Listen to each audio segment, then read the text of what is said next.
Windows Server R2 is the latest version of Microsoft's Windows Server operating system. Microsoft tries their best to make each task as simple as possible, and Server R2 is a shining example of that goal in action. We're going to take you through a basic install and show you just how easy it is. After booting up from your install disk, you will arrive at a Language and Preferences screen. Once you have chosen those options, you get to the operating system selection page.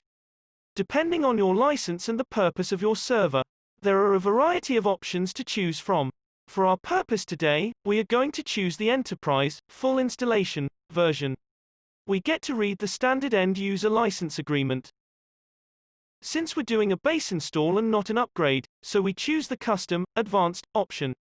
We've got a blank 24 GB disk, so we're just going to install it there.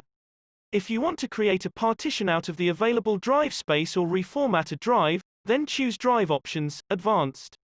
Windows will take a little while with your install, and reboot a few times. Once the install is finished, we're prompted to change our password before logging in.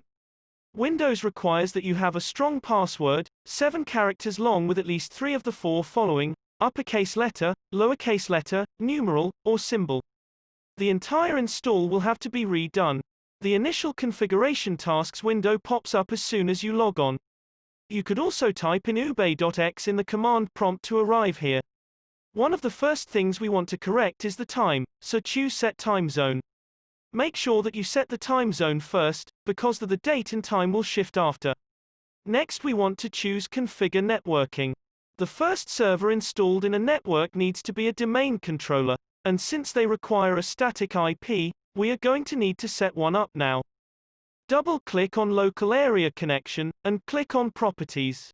Click on Internet Protocol version 4 in the networking box, then click Properties. Change the radial button to use the following IP address, and then enter the settings for your specific server and network IP addresses.